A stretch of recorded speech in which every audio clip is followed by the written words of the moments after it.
नमस्कार। कभी ये सोचा है कि जिस जमीन पर हम चलते हैं क्या वो हमेशा से ऐसी ही थी? आज हम उन छिपी हुई ताकतों की एक दुनिया में चल रहे हैं जो हमारे ग्रह को लगातार बदल रही हैं। वो शक्तियां जो एक तरफ तो विशाल पहाड़ खड़े करती हैं और दूसरी तरफ उन्हीं पहाड़ों को समय के साथ रेत में बदल देती हैं। तो चलिए सीधे एक सवाल से ही शुरू करते हैं। क्या हमारे पैरों के नीचे की जमीन वाकई स्थिर है? अच्छा, इसका जवाब शायद थोड़ा चौंकाने वाला हो। बिल्कुल नहीं। हमारी पृथ्वी असल में एक बेचैन ग्रह है जिसकी सतह के नीचे और ऊपर हर पल कुछ न कुछ चल रहा है। इसे समझने का एक बहुत ही आसान तरीका है। सोचिए, जैसे एक बर्तन में पानी गर्म होकर ऊपर उठता है और फिर ठंडा होकर नीचे जाता है, ठीक वैसा ही एक बहुत बड़ा चक्र हमारी पृथ्वी के अंदर चल रहा है। ये जो पिघला हुआ मैग्मा है ना, ये एक विशाल धधकते हुए इंजन की तरह काम करता है और यही वो अंदरूनी गर्मी है जो हमारी दुनिया के बाहरी चेहरे पर होने वाले हर बदलाव को ताकत देती है। तो आज के सफर में हम क्या क्या देखने वाले हैं? सबसे पहले हम पृथ्वी की बेचैन प्लेटों के बारे में जानेंगे। फिर उन दो ताकतों के युद्ध को समझेंगे जो इसे बनाती और मिटाती हैं। इसके बाद ज्वालामुखी और भूकंप के अचानक हमलों को देखेंगे और आखिर में हवा, पानी और बर्फ की धीमी मगर लगातार चलने वाली कारीगरी को समझेंगे। तो चलिए पहले हिस्से से शुरू करते हैं, हमारा बेचैन ग्रह। सबसे पहले ये समझते हैं कि पृथ्वी की सतह आखिर बनी किस चीज से है। ये उन विशाल टुकड़ों से बनी है जिन पर हमारे महाद्वीप और महासागर सब तैर रहे हैं। इन्हें ही कहते हैं स्थलमंडलीय प्लेटें। मतलब हमारी पृथ्वी की सतह कोई एक ठोस गेंद नहीं है, बल्कि एक बहुत बड़ी पहेली, एक जिक्सो पजल की तरह है जिसके ये विशाल टुकड़े आपस में जुड़े हुए हैं। कुछ बड़े, कुछ छोटे, और हमारी पूरी दुनिया इन्हीं टुकड़ों पर टिकी है।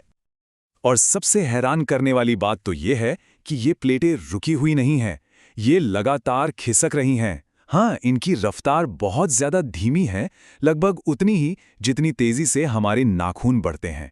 पर जरा सोचिए, लाखों सालों में यही धीमी गति हिमालय जैसे विशाल पहाड़ों को खड़ा कर सकती है। अब आते हैं इस कहानी के बिल्कुल केंद्र में।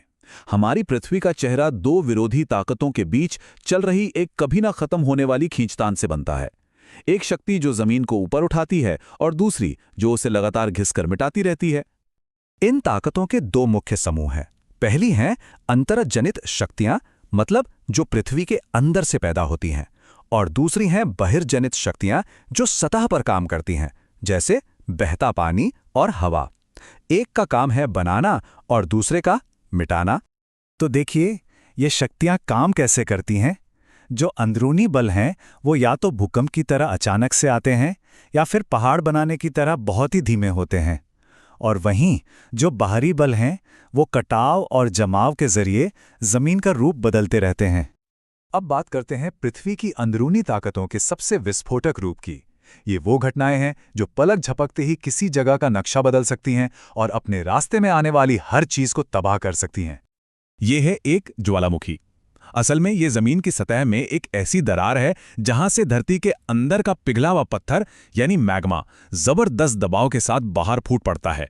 कह सकते हैं कि ये धरती के अंदर की आग का सतह तक पहुंचने का एक सीधा रास्ता है। और जब ये प्लेटें आपस में टकराती हैं या एक दूसरे से रगड़ खाती हैं तो जमीन कांप उठती है। इसी को भूकंप कहते हैं। जमीन के नीचे जहां से ये कंपन शुरू होता है उसे कहते हैं उद्गम केंद्र, और सतह पर ठीक उसके ऊपर का जो बिंदु होता है वो है अधिकेंद्र यानी एपिसेंटर, जहां तबाही सबसे ज्यादा होती है।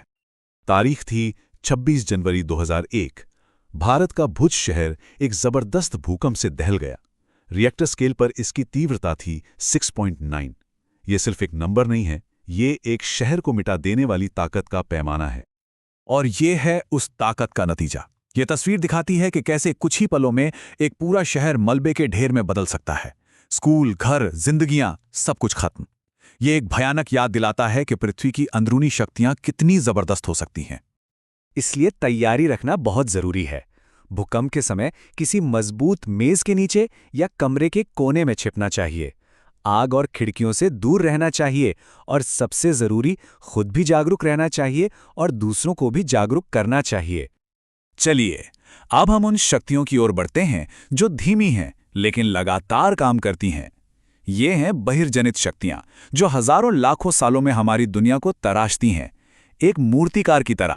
इन धीमी शक्तियों का जो मुख्य औजार है वो है अपर्दन यानी कटाव। ये जमीन के घिसने की प्रक्रिया है और इसके कारीगर कौन हैं? पानी, हवा और बर्फ। ये प्रकृति के वो मूर्तिकार हैं जो बिना रुके लगातार हमारी दुनिया को तराशते रहते हैं। जरा एक नदी की यात्रा को देखिए।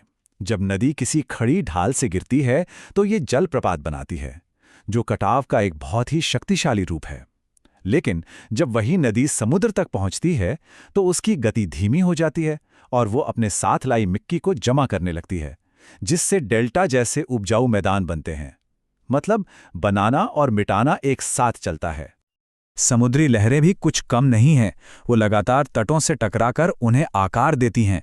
पहले वो चट्टानों में दरारें बनाती हैं, जो समय के साथ समुद्री गुफा बन जाती हैं।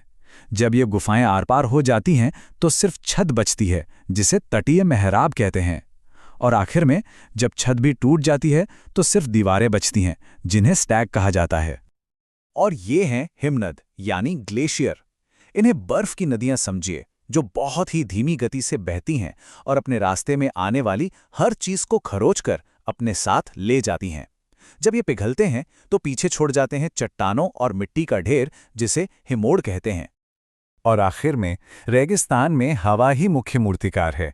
ये चट्टानों के निचले हिस्से को ज्यादा तेजी से काटती है, जिससे ऐसी मशरूम जैसी आकृतियां बन जाती हैं।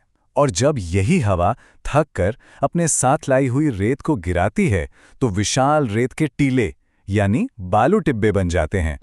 तो इस पूरे सफर से एक बात तो साफ है, हमारा ग्रह कोई शांत या स्थिर जगह नहीं है। ये एक जीती जागती सांस लेती हुई दुनिया है, जो हर पल बन और बिगड़ रही है। तो आखिर में हम इस नतीजे पर पहुंचते हैं कि हमारी पृथ्वी की सतह एक नाजुक संतुलन पर टिकी है। अंदर की ताकतें इसे ऊपर उठाती हैं और बाहर की ताकतें इसे वापस समतल करती हैं। यही वो बनाने और मिटाने का अंतहीन नृत्य है, जिसने हमारी दुनिया को वो शक्ल दी है जिसे हम आज देखते हैं। और ये हमें एक बहुत ही दिलचस्प सवाल पर छोड़ देता है। अगर इन्हीं शक्तियों ने हमारे अतीत और वर्तमान को आकार दिया है, तो भविष्य में हमारी पृथ्वी का चेहरा कैसा होगा? ये एक ऐसा विचार है जो हमें हमारे ग्रह की विशालता और उसकी लगातार बदलती प्रकृति की याद दिलाता है।